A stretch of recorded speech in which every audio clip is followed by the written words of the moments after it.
नमस्कार, स्वागत है आपका। आप देख रहे हैं इंडिया बोल रहा है। मैं हूं आपके साथ विवेक शांडिल्य।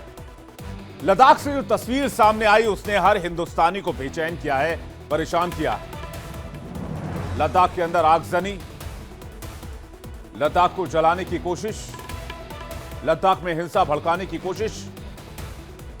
आखिर इस साजिश के पीछे कौन है? बीजेपी कह रही है कांग्रेस ने हिंसा भड़काया, कांग्रेस कह रही है बीजेपी बेबुनियाद आरोप लगा रही है।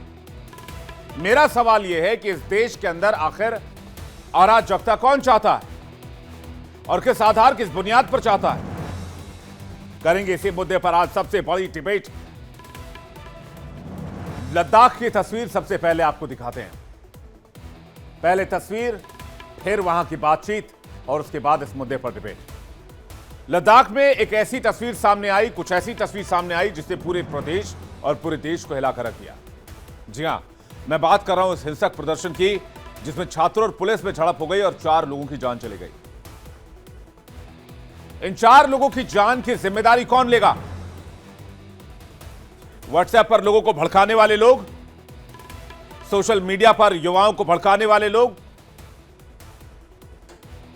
हिंसक प्रदर्शन के लिए उकसाने वाले लोग, पॉलिटिकल पार्टीज, सरकार, आखिर कौन? मैं सबसे सवाल पूछ रहा हूं।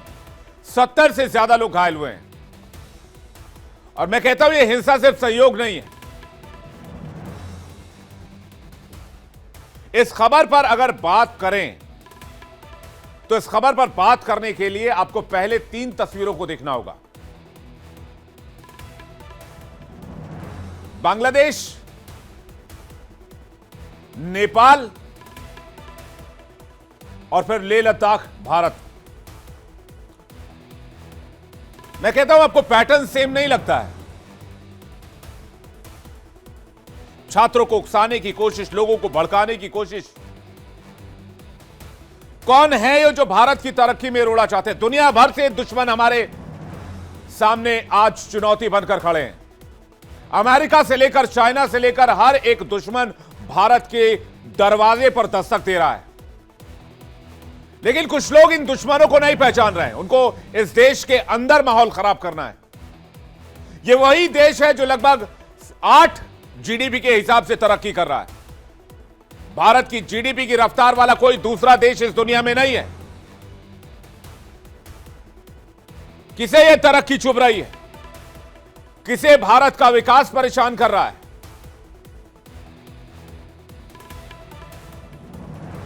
खबर आई कि छात्र वहां मांग कर रहे हैं लद्दाख को पूर्ण राज्य का दर्जा दिया जाना चाहिए। मैं कहता हूं मांग में कोई बुराई नहीं है, प्रदर्शन में भी कोई बुराई नहीं है।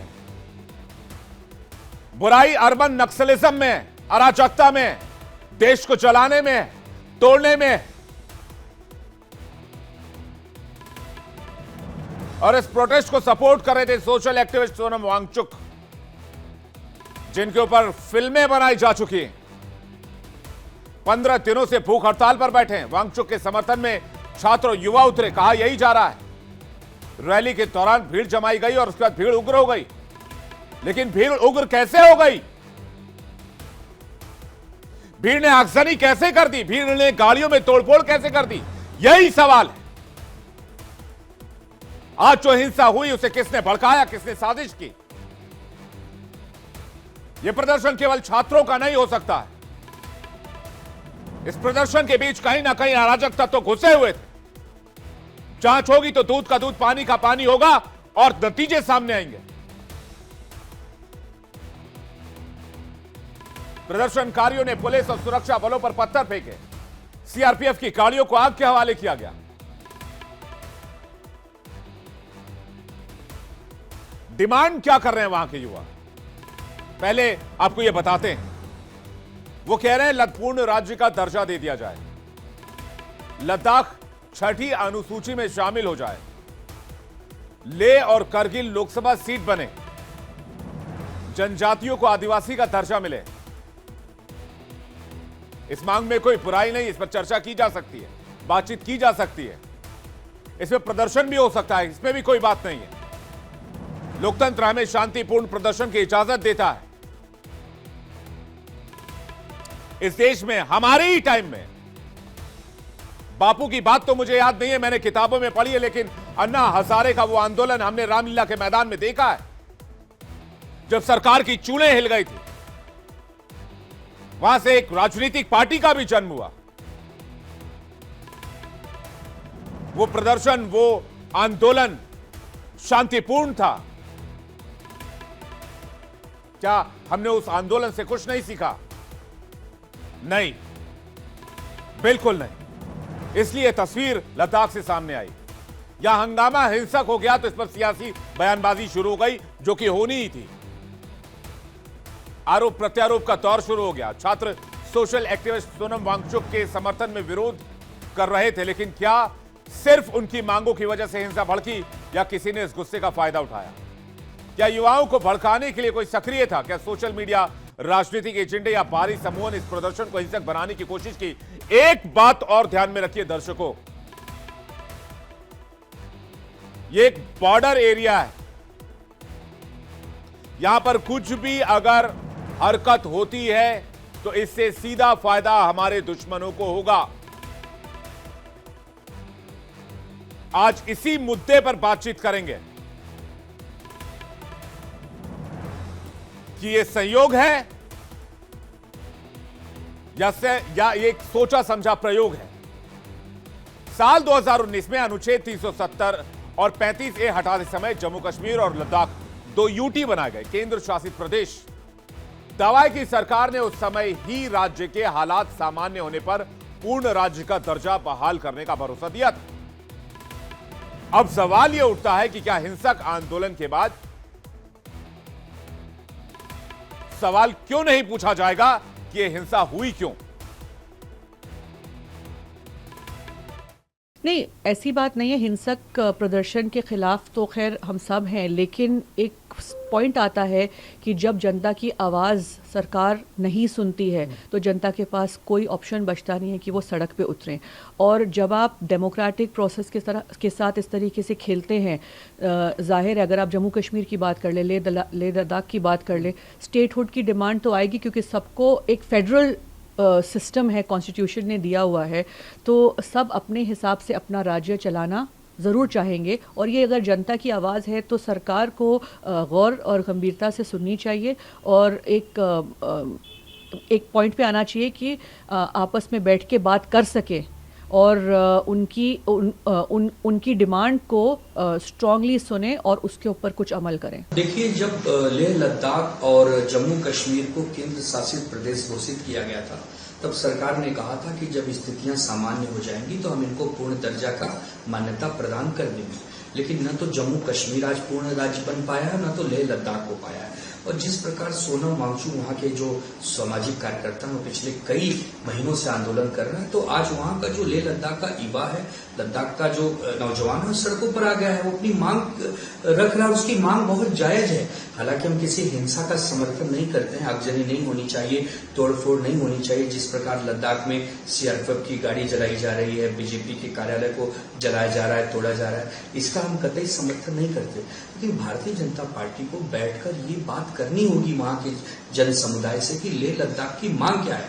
आखिर लेह लद्दाख अगर ये कह रहा है कि उन्हें पूर्ण राज्य का दर्जा दिया जाए। एक शांत इलाका, जो एक बड़ा सेंसिटिव इलाका है, बॉर्डर इलाका है, चाइना के साथ बॉर्डर लगता है, उस इलाके में आज हालात इस किस्म से खराब हो गए हैं कि वहां पर तोड़फोड़ हुई है, आगजनी हुई है, बीजेपी का दफ्तर जो है उन्होंने लोगों ने जला दिया। लोगों का गुस्सा है कि लोग, आप जमहूरियत में किसी को दबा के नहीं रख सकते। हिंसा का कोई स्कोप नहीं है। There is no scope of violence in democracy. जमहूरियत में जो है वो बातचीत, पीस, नेगोशिएशन, इसी पर काम चलता है। लेकिन जो वहां पर हिंसा को मजबूर किया गया है, क्या वजह हुई है? वजह उनकी एक है कि कई सालों से जो है वही डिमांड कर रहे थे, जनाब हमारे को लैंड प्रोटेक्शन दीजिए, जनाब 6 शेड्यूल दीजिए, जनाब स्टेटहुड दीजिए। अब वो इन्होंने जबरदस्ती उनको यूटी बना दिया। वो कहते हैं ना, बगैर मांगे वो बैठे थे चुपचाप, हमारे साथ वो बिल्कुल आराम के साथ थे। उल्टा ऐसा कोई फैसला किया, उनको बना दिया उधर यूटी। अब उनको बर्दाश्त हो रहा है ना। अब लेह वालों को ये फील हो रहा है, हीट फील हो रही है, किस तरीके से एडमिनिस्ट्रेशन काम करती है, किस किस्म से ब्यूरोक्रेट सेटअप में आप नहीं जीत सकते हो जनाब। कमाल की दलील दी जा रही है कि आपने यूटी क्यों बना दिया, आपने ये क्यों कर दिया, आपने वो क्यों कर दिया। सालों से ये मांग हो रही है, सालों से तो बहुत सारी मांगे हो रही है इस देश में। कल को एक अलग और राज्य बनाने की मांग हो जाएगी, कल को कुछ और मांग हो जाएगा। मैं मांगों के विरोध में नहीं हूं, लेकिन मांग मनवाने का तरीका क्या होना चाहिए? आगजनी, हिंसा, 4 लोगों की जान, 70 लोग घायल, और उस पर फिर राजनीतिक बयानबाजी। बातचीत करने के लिए मेहमानों का एक बड़ा पैनल इस वक्त हमारे साथ जुड़ रहा है। विनोद अग्निहोत्री वरिष्ठ पत्रकार इस वक्त हमें ज्वाइन कर रहे हैं। प्रोफेसर विवेक सिंह राजनीतिक विश्लेषक इस वक्त हमें ज्वाइन कर रहे हैं। महेश वर्मा नेता बीजेपी थोड़ी देर में हमारे साथ होंगे। सईद जुनैद हाशमी हमारे साथ जुड़ रहे हैं, वरिष्ठ पत्रकार हैं।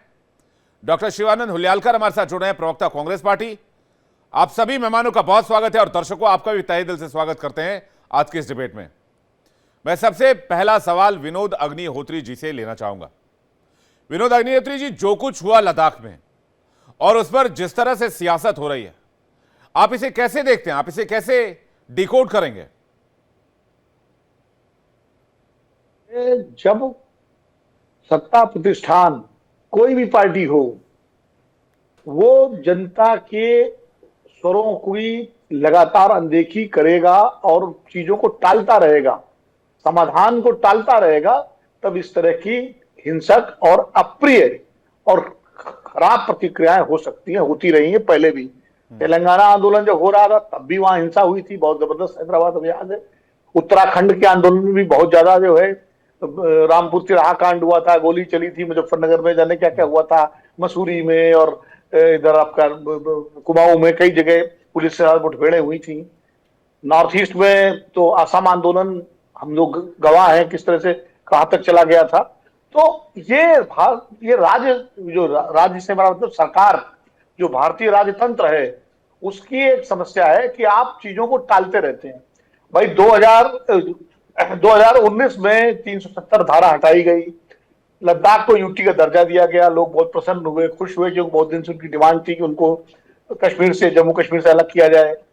उसके बाद उनकी 2 प्रमुख डिमांड है, क्योंकि ये वादा भी किया गया था उनसे कि हम सामान्य हालत होने पर स्टेटहुड देंगे। जब लद्दाख काउंसिल के इलेक्शन हुए तब 6 शेड्यूल देने का वादा किया गया, बीजेपी ने किया, वो जीती भी। उनकी लोकसभा में लगातार जीत के आ रहे हैं, लोग समर्थन कर रहे हैं बीजेपी का वहां पर, ऐसा नहीं है। उनके सांसद बीजेपी से हैं, पिछले सांसद भी बीजेपी से थे। अब 6 शेड्यूल की डिमांड और ये स्टेटहुड की डिमांड। सोनम वांगचुक ये तीसरा चौथा उनका अनशन है। दिल्ली में आकर के भी, वो लद्दाख भवन में आकर के अपना धरना दे चुके, उनको वहीं रोक दिया गया था। फिर फरवरी में गृह मंत्री अमित शाह जी से उनकी मुलाकात हुई थी, उसमें कुछ बातचीत उन्होंने रखी थी, उनको आश्वासन दिया गया था।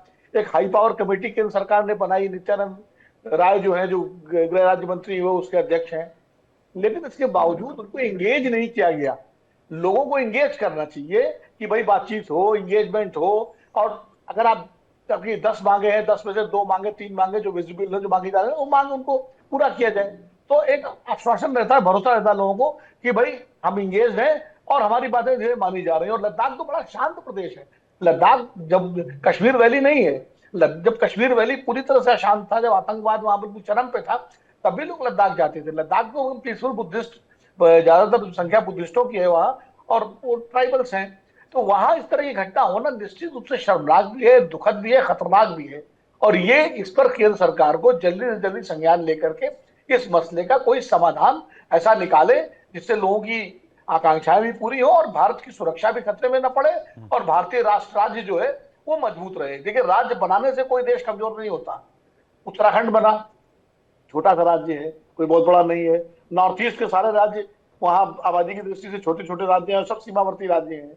अगर डिमांड लगता है, वाइबिलिटी है, तो बनाइए। नहीं वाइबिलिटी है तो एक विधानसभा दे दीजिए, जैसे दिल्ली में विधानसभा है या पुडुचेरी में विधानसभा है। इस तरह कुछ रास्ता निकाला जा सकता है। और 6 शेड्यूल वाली मांग है, उसका स्टडी करा लीजिए, कमेटी बना दीजिए। अगर वो पैरामीटर्स पूरे करते हो तो उसमें देख लीजिए क्या हो सकता है। तो मुझे लगता है इस तरीके से चीजों को संभाला जा सकता है। अभी वक्त गया नहीं है, ये एक संकेत है। इसको इमीडिएट इस पर जो है ध्यान दे करके और इस दिशा में सरकार को कदम बढ़ाना चाहिए।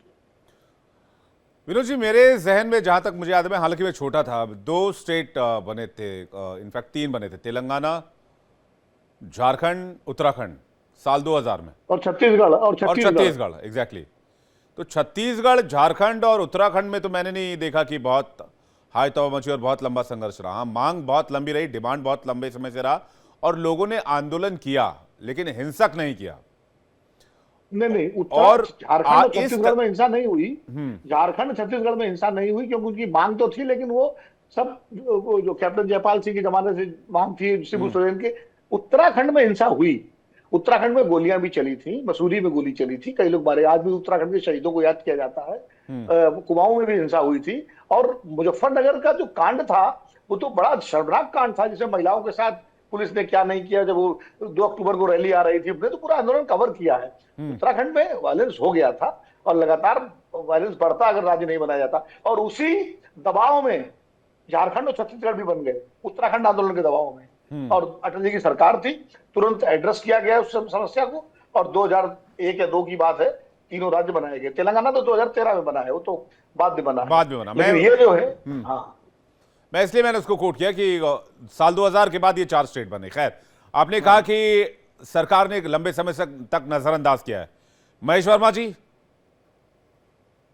जब क्रोनोलॉजी दिख रही थी या फिर जब हालात समझ में आ रहे थे, सोनम वांगचुक लंबे समय से प्रोटेस्ट कर रहे थे, मांग कर रहे थे, तो क्यों इसको नेग्लेक्ट किया गया? ये मर्ज जो है नासूर बन जाए, इसका इंतजार क्यों किया गया?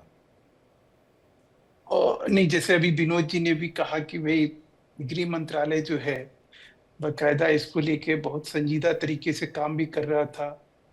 जो एमओएस होम है नित्यानंद जी, उनके चेयरमैनशिप में एक कमेटी भी बनी। अभी 6 अक्टूबर को, इसी 6 अक्टूबर को उस कमेटी के ऊपर जो है सारा डिस्कशन जो है दोनों तरफ से तय था और कोई उसका दुर्गामी या अच्छा परिणाम सामने आता उससे पहले ये दुर्भाग्यपूर्ण स्थिति बना दी गई। अब सवाल है कि इस तरह की हिंसा और इस तरह की आगजनी और इस बना दी गई से मतलब क्या है? खुलकर बोलिए। देखिए, बात झाँप पोत के नहीं होनी चाहिए, मैटर बहुत सीरियस है। बना दी गई से मतलब क्या है? बना दी गई का मतलब यही है कि कुछ बच्चों को उकसाया गया। बीजेपी कार्यालय फूंक देने से उनकी डिमांड और उनकी मांग पूरी नहीं हो जाएगी ना। उनकी मांग जो है स्वाभाविक रूप से समझ में आता है कि दुर्गम क्षेत्र है। दुर्गम क्षेत्र में जो एक राज्य के होने का मतलब क्या है कि भाई कम से कम जनप्रतिनिधि होते हैं, चीजों को समझते हैं और जो सरकारी मशीनरी है उससे काम कराना आसान हो जाता है, सुलभ हो जाता है। और ये हमने देखा भी, जैसे दार्जिलिंग का है, आप देख लीजिए, एक ऑटोनोमस जो है, एक ऑटोनोमस बॉडी बना के दार्जिलिंग का जो है ये किया गया। इसी तरह से असम में भी एक स्वायत्त ऑटोनोमस बॉडी बना के उसको उसी तरह से दर्जा दिया गया है। तो सवाल यह है कि ऐसे में अगर कोई प्रक्रिया चल रही थी और उसमें अगर ये बेसब्री आई, और सबको मालूम है, ऐसा नहीं है कि कोई मतलब इस तरह के हिंसक आंदोलन ना भी हो तो ये सरकार संवेदनशील नहीं। लद्दाख की मांग आज की नहीं है, बहुत पुरानी मांग थी। जम्मू कश्मीर से हटाने के लिए जो है कई आंदोलन यहाँ चले, लेकिन कभी ऐसा नहीं हुआ। अब जब मोदी सरकार ने ऐसा प्रयास किया और उस प्रयास के बावजूद भी आज लद्दाख में जिस प्रकार से विकास हो रहा है, जिस प्रकार से वहाँ काम हो रहा है, जिस तरह से अभी विनोद जी ने कहा कि भाई हमें वहाँ कहीं जन समर्थन भी है। हमारे जो मैंने एक सांसद है तो वो भी हमारे ही बीजेपी के ही। तो ये सारी चीजें हमारे मतलब एक तरह से पक्ष में है। पक्ष में होने के बावजूद भी अगर आज ये अप्रिय घटना घटी है तो स्वाभाविक रूप से वो कहीं ना कहीं कोई साजिशन, जो कांग्रेस के लोग हैं वो इस देश में अशांति फैलाना चाहते हैं। उनका आज की डेट में सबसे बड़ा टारगेट, अब उनका नेता ही कहता है कि जैन जी की तरह जो है हम काम करने के ऊपर सोचेंगे, हम जैन जी की तरह जो है प्लान कर रहे हैं, योजना कर रहे हैं। तो देश में अशांति फैलाने की जो कोशिश हो रही है, आपके बोली विचार वाणी में, आपके व्यवहार में, वो सारी चीजें परिलक्षित हो रही है। उधर हिंसा हुई, इधर आपने कांग्रेस पर आरोप लगा दिया। टक्कर पंचे 150 होता है, ऐसा थोड़ी चलेगा। आपने किस बेसिस पे ये? अरे भाई, उसमें स्पष्ट रूप से आप देखिए ना, किसने बीजेपी कार्यालय को फूका गया है, वो तो क्यों फूका गया? बीजेपी से डिमांड है, बीजेपी की सरकार है सेंटर में, तो बीजेपी से नाराजगी है। भाई 11 साल से आप सेंटर में, यूटी आपके हवाले है। जम्मू कश्मीर में जो है वो अगर हम देखें तो वहां पर इलेक्शंस हो चुके हैं, लेकिन वो भी लंबे समय तक आपके पास रहा जब तक इलेक्शंस नहीं हुए थे। तो आपसे डिमांड है तो नाराजगी आपसे, इसमें कोई बहुत बड़ा नासा का साइंस थोड़ी लगेगा सर। नाराजगी इस बात की नहीं है नाराजगी इस चीज को लेकर नहीं है कि भाई कोई चीज जो है, आप वहां कोई डेवलपमेंट का काम नहीं हो रहा हो, कोई वहां भ्रष्टाचार फैला हुआ है, कोई ऐसा काम जो है रुका हुआ है, किसी तरह से लोगों के वहां मतलब उनकी तरक्की में कोई महेश जी, सरकार उनको या प्रतिनिधित्व मशीनरी जो है चाहिए। बाधक बनी हुई है। ऐसा सड़कें, कुछ नहीं है। फैक्ट्री, हर जगह विकास होता है, उनको प्रतिनिधित्व चाहिए, उनको अपनी बात रखने के लिए एक जगह Exactly, चाहिए। वही ये बात आपने बिल्कुल सही कही, और इसी के लिए 6 अक्टूबर समय तय किया गया था। उससे पहले ऐसी क्या जल्दी थी कि इस तरह की अप्रिय घटना घटी, 4 बच्चों की मौत हो गई, आपने वहां पूरी तरह से जो है तमाम जगह आगजनी की घटना घटी। ठीक है। तो आप मुझे बताइए कि इस आप देश कह में रहे इस तरह की हैं घटना इसमें जब- कांग्रेस की भूमिका संदिग्ध है। मैं शिवानंद संदिग्ध उलियालकर जी नहीं से है, जानना स्पष्ट चाहूंगा। है, स्पष्ट है। कांग्रेस की भूमिका एक स्पष्ट नेता- तौर पर है इसमें। स्पष्ट है, और इनका नेता जो है ये कह के करवा रहा है इस देश में। शिवानंद उलियालकर जी, क्या आपके लोगों ने ये करवाया लद्दाख में? क्या आप ये चाहते हैं पूरे देश में? क्या आप ये चाहते हैं हर स्टेट में? विवेक जी, आपको और पूरा पैनलिस्ट को नमस्कार। ये बीजेपी जो प्रवक्ता है नहीं है मेरे को पता नहीं है, इनको थोड़ा बौखला गया है। कुछ भी बैठ के नेशनल चैनल पे झूठ बोलना है। सेंट्रल में 11 साल नरेंद्र मोदी जी का सरकार है, 40 पार्टी अली बाबा 40 चोर का पार्टी है, फिर भी ये जिम्मेदारी कांग्रेस के ऊपर ठोक रहे।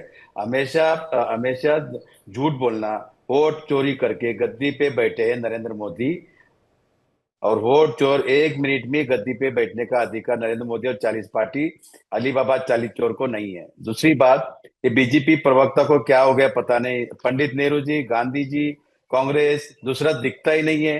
अरे भाई 2 करोड़ नौकरी का क्या हुआ? Make in India fake in India हो गया, 15 लाख तो आया नहीं। हाँ, सिंदूर के नाम पे आप राजनीति करते हो।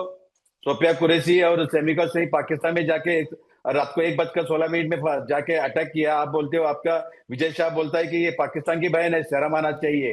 इस तरह से ये तो टेलर है विवेक जी, पिक्चर अभी बाकी है। इसका मतलब क्या है? लोगों को नहीं, इसका मतलब क्या है? देखिए, इसका मतलब क्या है? देखो सुनिए, आप रिस्पॉन्सिबिलिटी ले रहे हैं ना, इसका मतलब? अभी आपने बोला ये ट्रेलर है, पिक्चर बाकी है। सर सुनिए, मतलब आपने रिस्पॉन्सिबिलिटी ली ना इसका मतलब? विवेक जी बोलने दीजिए मेरे को। देखिए 5 अगस्त 2019 में नरेंद्र मोदी जी ने 370 जम्मू कश्मीर का हटाया, तभी लेह और लद्दाख अलग किया। उस टाइम नरेंद्र मोदी जी, अमित शाह जी, इनका पूरा अली बाबा 40 चोर पार्टी ने उधर फेक एनालिस्ट किया। राहुल गांधी जी ने ट्वीट किया था कि भारत के युवा कब नहीं, राहुल गांधी जी ने भारत के युवाओं को लेकर जो ट्वीट किया था उसको लेकर क्वेश्चन कर रहे हैं। देखिए विवेक जी, सोनम वांगचुक जी 15 डेज से वहां पे आंदोलन कर रहे, प्रोटेस्ट कर रहे। क्या कर रहे थे नरेंद्र मोदी, क्या कर रहे थे अमित शाह जी? 40 पार्टी अली बाबा 40 चोर अरे कह तो रहे 6 अक्टूबर को बातचीत होनी थी। बीजेपी का वो कह रहे 6 अक्टूबर को बातचीत होनी थी, उससे पहले हिंसा कैसे भड़क गई? आपकी क्या भूमिका है? क्या आपने इसमें कोई पॉलिटिकल माइलेज हासिल किया है? विवेक जी, आप जो एलिगेशन लगा रहे हैं, नुकसान तो देश का है ना। देखिए विवेक जी, हम कभी भी इसका समर्थन कभी भी करते नहीं, ना करेंगे। तो आपने तो कहा अभी ये ट्रेलर है। उनका मांग क्या है जी? हाँ, तो टेलर है, युवा युवती को रोजगार नहीं है, बेरोजगार चरम पर है। डोनाल्ड ट्रम्प आज मतलब आप ये चाहते हैं चाइना के साथ 26, मतलब आप ये पूरे देश में चाहते हैं? चाइना के साथ और जाके हाथ मतलब आप ये पूरे देश में चाहते हैं बताने के लिए? मतलब आपने ये करवाया? मानना चाहिए, ये झूठ है क्या? नहीं, आप ट्रेलर क्यों कह रहे हैं? आप चाहते हैं पूरे देश में ऐसा हो जाए? देखिए जी, जल्दी से है कि नरेंद्र मोदी, ठीक है, मैं विवेक जी का एक रिएक्शन उसके बाद जुनैद हाशमी आपके पास आ रहा हूं तुरंत। नहीं विवेक जी मैं आ रहा हूं आपको दोबारा टाइम दूंगा। मैं मुझे विवेक जी से एक रिएक्शन लेने दीजिए, जुनैद हाशमी से रिएक्शन लेने दीजिए, मैं दोबारा आपके पास वापस लौटूंगा। विवेक जी ठीक है, मैं आ रहा हूं। विवेक सिंह जी, एक सेकंड। विवेक सिंह जी विवेक जी नमस्कार। देखिए, अभी हमको पृष्ठभूमि को समझना पड़ेगा। इसमें कोई दो राय नहीं है कि किसी भी आंदोलन का अगर हिंसक हो जाता है तो वह बहुत दुर्भाग्यपूर्ण होता है। लेकिन आंदोलन भी चल रहा है, साथ साथ सरकार से बातचीत भी चल रही थी। 2 अक्टूबर को जो है अनशन खत्म करने की तारीख थी, 6 अक्टूबर को सरकार से बातचीत करने का प्रस्ताव था। लेकिन प्रश्न यह उठता है, जो कि यक्ष प्रश्न है, कि आंदोलन जो है अचानक हिंसक कैसे हो गया। अगर आंदोलन में आप कोई पॉलिटिकल पार्टी आ जाएगी तो जाहिर सी बात है आंदोलन हिंसक होगा। अगर सोशल मीडिया का गलत तरीके से इस्तेमाल किया जाएगा और लोगों को भड़काने का काम किया जाएगा तो जाहिर सी बात है उसका असर जो है लोगों पर पड़ेगा। लेकिन देखिए, आपको यहाँ पे जानना पड़ेगा कि नुकसान लद्दाख का है, नुकसान वहां के लोगों का है, नुकसान वहां के जो लोग जो धरना कर रहे थे, जो आमरण अनशन पर बैठे थे उनका है, नुकसान तो सबका है। लेकिन देखिए, देश से प्रगति के राह पे चल रहा है और उस तरीके से आप जो है इसको डिस्टेबलाइज करने की कोशिश करेंगे तो जाहिर सी बात है एक्शन तो लिया जाएगा। लेकिन इसके जरा पृष्ठभूमि पर आते, क्योंकि बहुत महत्वपूर्ण समझना है। देखिए, 2019 में 370 आर्टिकल जो है 35A समाप्त किया गया और 2 जो है यूनियन टेरिटरी बनाए गए, एक कश्मीर हो गया और एक लद्दाख हो गया। अब वहां पे एक आपको समझना पड़ेगा कि जो 90% जो लोकल जो जॉब्स है वो ऑलरेडी जो है वहां के लोगों के लिए है। पूर्ण राज्य का दर्जा की एक मांग था और 6 शेड्यूल में जो है शामिल करने की बात थी। देखिए, वहां पे जब स्थिति सामान्य हो जाएगी उसके बाद सरकार इस विचार करेगी। सरकार ने कहा कि मुझे विचार नहीं करना है, और वही बात, इन सब चीजों में समय लगता है और जब पॉसिबल होगा मतलब वहां के लोगों के लिए कोशिश की गई है जुनैद हाशमी साहब। देखिए जी, आप कह रहे हैं वहां के लोगों के लिए कोशिश की गई है, वहां के लोगों के लिए प्रयास किए जा रहे हैं, लेकिन अचानक से पैनिक होना सवाल खड़े करता है। जुनैद हाशमी जी। जी बताइए जी। Actually I was unable to hear your question, can you just repeat it? Vivek ji जो पैनल में हमारे साथ बैठे हुए हैं, सीनियर जर्नलिस्ट हैं, वो ये कह रहे हैं कि अचानक से भीड़ का पैनिक हो जाना, जब 6 अक्टूबर को बातें डिस्कस होनी थी, ऑलरेडी डेट तय कर दिया गया था, फिर ये हिंसा क्यों? क्या ये संयोग है या फिर एक राजनीतिक प्रयोग है? देखें, लेह लद्दाख की अगर बात की जाए तो लद्दाख में इस तरह का उग्र प्रदर्शन पिछले 40 साल में नहीं हुआ है। भारतीय जनता पार्टी के प्रवक्ता यहाँ मौजूद हैं, इनका ये कहना कि नहीं जी वो कांग्रेस की साजिश है, मैं बड़ा हैरान हूँ कि इतना पावरफुल वहाँ पर बीजेपी का यूनिट है। लेफ्टिनेंट गवर्नर का शासन है, lieutenant governor Bharatiya Janata party से हैं, डायरेक्टली केंद्र सरकार इस लद्दाख को मॉनिटर कर रही है। और उसके बाद आप जानते शासन प्रशासन के जो लोग हैं, अधिकारी भी जाहिर सी बात है इस वक्त जो है वो वहां से सारे दिशा निर्देश जो सरकार दे रही है। उग्र प्रदर्शन का जहां तक ताल्लुक है, 15 दिन से वहां पर लोग आमरण अनशन पर बैठे हैं। 15 दिन से ये जानकारी सभी को है। उस आमरण अनशन पर बैठे हुए लोगों में से 2 लोगों की हालत गंभीर हो जाती है।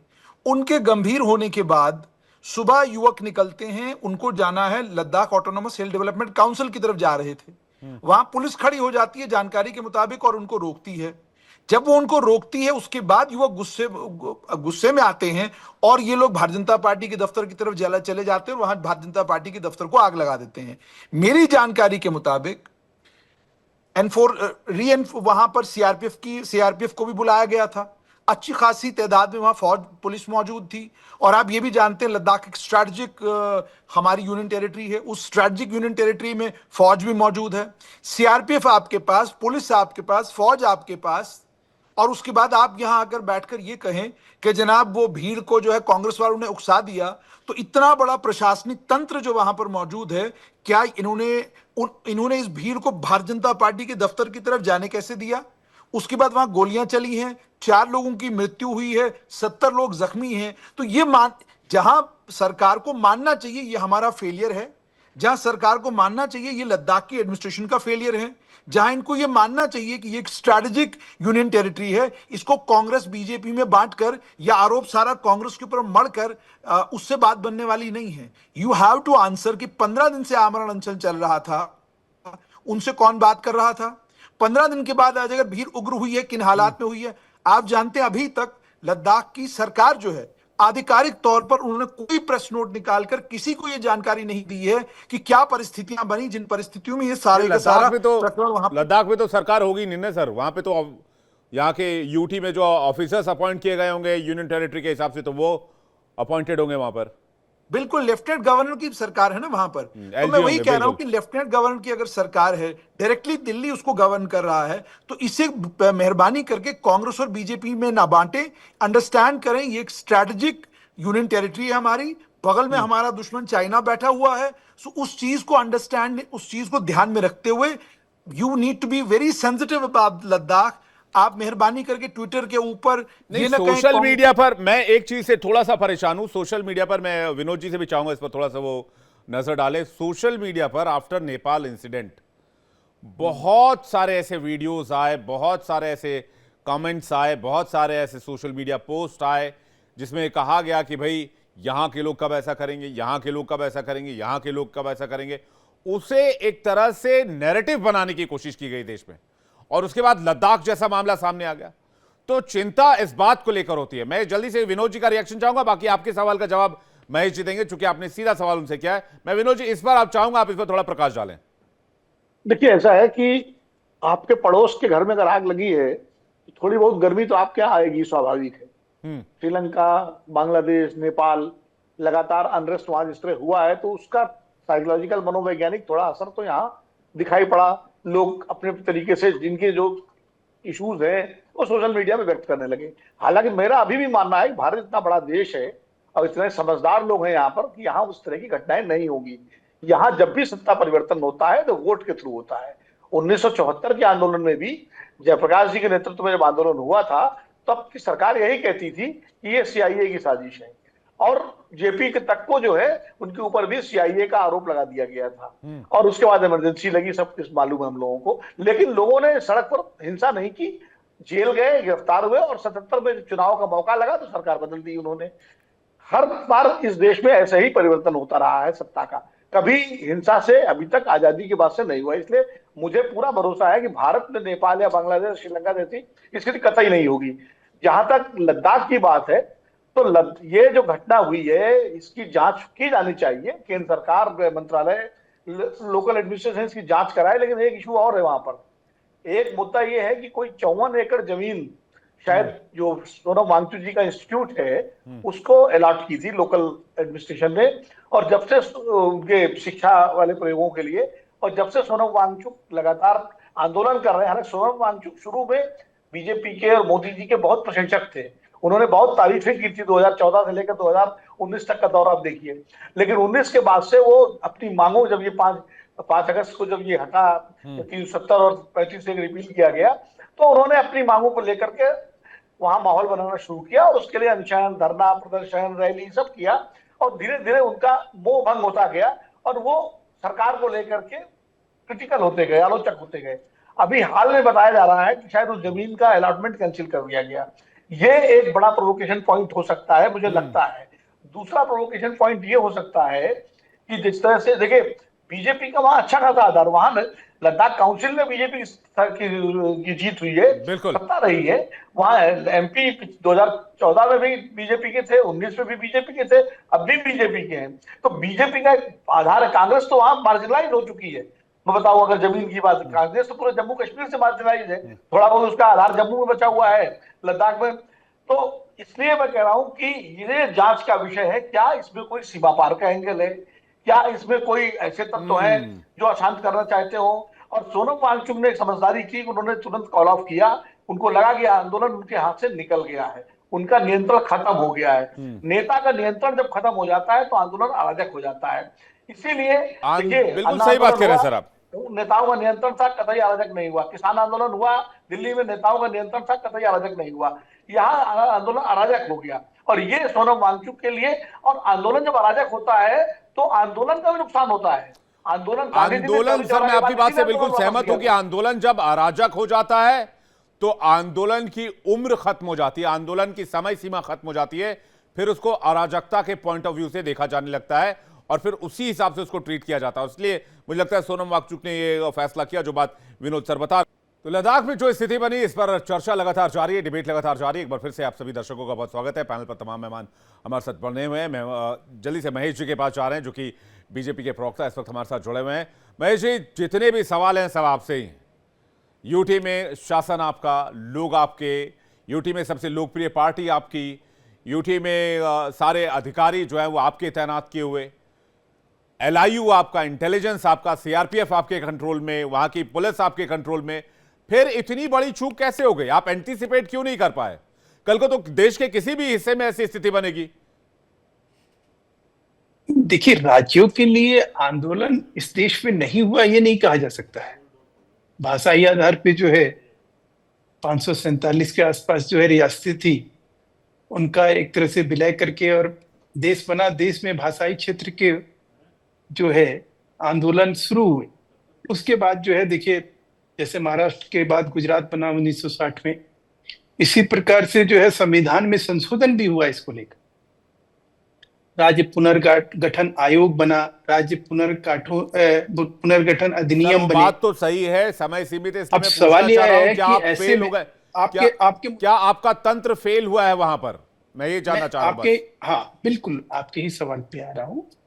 मेरा ये कहना है कि जो एक प्रक्रिया है, एक जो तौर तरीका है, हम हाथ में संविधान लेके और गैर संवैधानिक बात करें, असंवैधानिक बात करें, गैर कानूनी बात करें, तो उसका कोई ओर छोर नहीं है।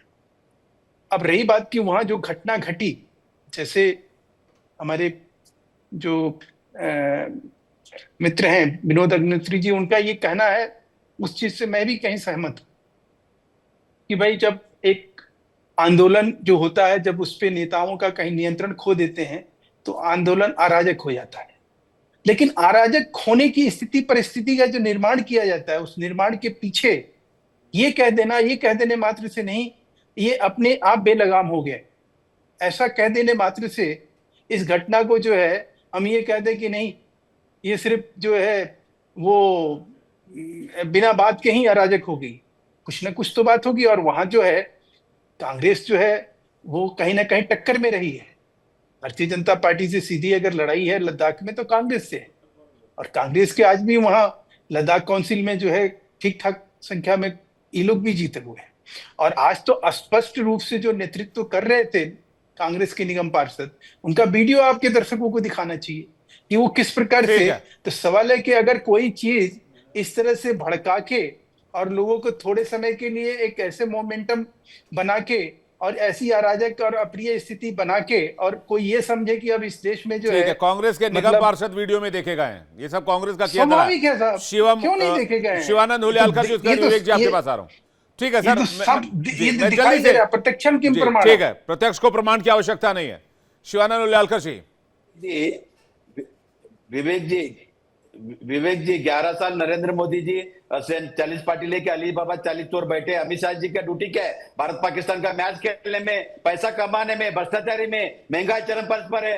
क्या किया नरेंद्र मोदी 11 साल में? भाई साहब, आपके निगम पार्षद वहां क्या कर रहे थे, वो ये पूछ रहे हैं। उनका देखिए, कांग्रेस पार्टी कभी भी समर्थन नहीं करेंगे, लेकिन ये लोग युवा युवती के साथ छेड़छाड़ किया, ऐसा ही होगा। नेपाल देखिए, बांग्लादेश देखिए, श्रीलंका देखिए, इधर भी इंडिया में आने के लिए ये तो टेलर है सर। हम क्या कर सकते हैं? नरेंद्र मोदी के पास पुलिस है, डिपार्टमेंट है, सीबीआई, ईडी, इनका ग्रोथ हो रहा है। वोट चोरी करके गद्दी चोर बैठे उधर, अभी भी वोट चोर। नहीं, तो विपक्ष क्या नेपाल बांग्लादेश के हालात बना देगा? बीजेपी वाले चोर नेपाल बांग्लादेश के हालात बना देगा विपक्ष, ये कह रहे हैं आप? हम ये नहीं बोल रहे कि बेरोजगार चरम पर विवेक जी, डेवलपमेंट नहीं है। नरेंद्र मोदी जी गौतम अदानी के लिए चाइना जाके 140 करोड़ जनता के लिए कभी नहीं गए। शर्म आना चाहिए बीजेपी और 40 पार्टी अली। सर, आपका निगम पार्षद वहां क्या कर रहा था, इसका तो जवाब दे दीजिए। के नाम पे वोट चोरी करना इनको आदत हुआ है।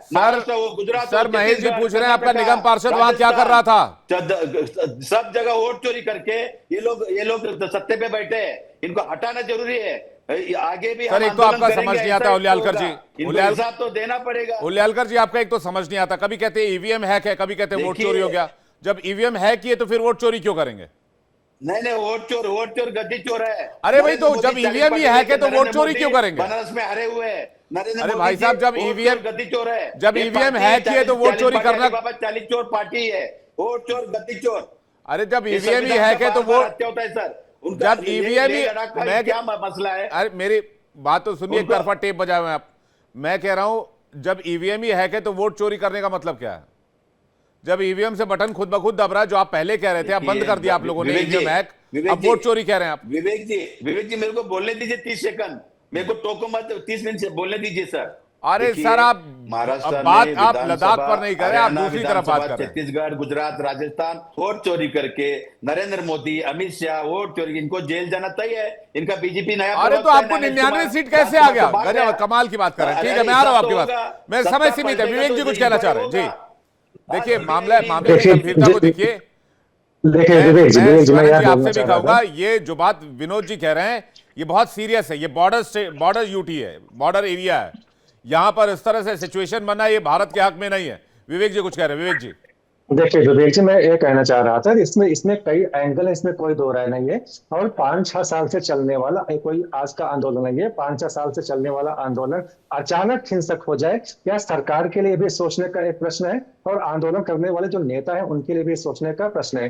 देखिए सोनम वांगचुक जी नाराज हैं, उन्होंने इस घटना की निंदा की है। इसका मतलब ये है कि वो नहीं चाहते थे कि कोई हिंसा हो, लेकिन हिंसा हुई। अब हिंसा हुई तो प्रत्यक्षम किम प्रमाणे हिंसा हुई है, और अगर हिंसा हुई तो उसके पीछे कोई ना कोई रीजन होगा। देखिए इसमें सोशल दो मीडिया चीजें में मैं आपको इसमें दो चीजें पॉइंट आउट करूंगा।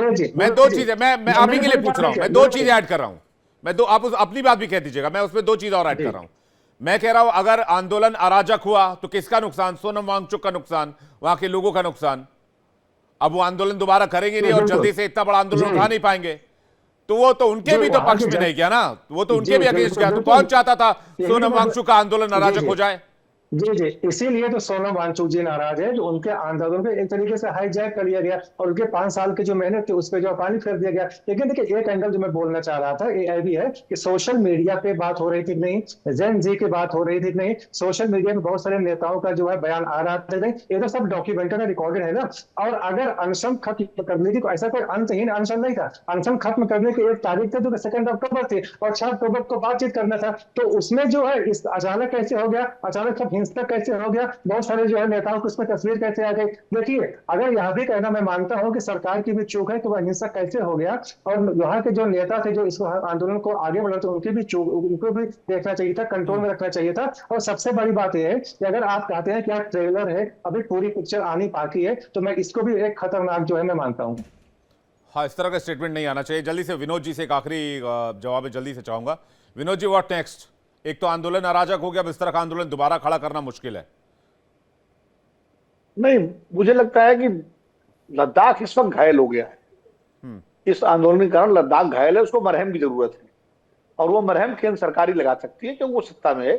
और उसको तुरंत इस मामले में जो जांच वांच करानी है वो तो अपना कराते रहे। सबसे पहले सोनम वांगचुक और उनकी जो टीम के लोग उनसे उनको एंगेज करना चाहिए बातचीत में, और उनकी जो जायज मांगे हैं जो तत्काल पूरी की जा सकती हैं उनकी घोषणा करनी चाहिए, और बाकी मांगों के लिए एक रोड मैप बना देना चाहिए कि भाई इस समय ये स्थिति है, आगे इस तरह से हम करेंगे। ये एक तरीका है जिससे लोग शांत भी होंगे, उनके मन में विश्वास भी बढ़ेगा, सरकार के प्रति भी बढ़ेगा, और सोनम वांगचुक के प्रति भी बढ़ेगा। और सोनम वांगचुक वहां एक लोकप्रिय नेता है। अगर कोई ये सोचे, चाहे सरकार में बैठे कुछ अधिकारी या राजनीतिक पार्टियों के लोग, जो सोनम वांगचुक को का दमन करके, उनको गिरफ्तार करके, उनको जेल भेज के आंदोलन को दबा देंगे, तो ऐसी गलती नहीं करनी चाहिए, क्योंकि ये सीमावर्ती बिल्कुल सेंसिटिव जगह है। चीन बिल्कुल आंख गड़ाए बैठा हुआ है, वहां से देख रहा है, उधर दूसरी तरफ पाकिस्तान की भी सेंसिटिव एरिया, ऐसे बहुत संवेदनशील तरीके से इस मामले को, इलाका भी संवेदनशील है, मामला भी संवेदनशील है। महेश जी कुछ कहना चाह रहे हैं? महेश जी जल्दी 10 सेकंड में कंक्लूड कीजिएगा प्लीज। हमें सतर्क रहना चाहिए, हमारे देश के जो दुश्मन है नहीं आगे क्या, इसके बाद क्या? ये देश के दुश्मन थोड़ी है। देखिए 4 बच्चे मरे हैं, उनके प्रति जो है, एक तो हमारा देश कल्याणकारी देश है, उनके लिए कुछ घोषणा सरकार को करेगी।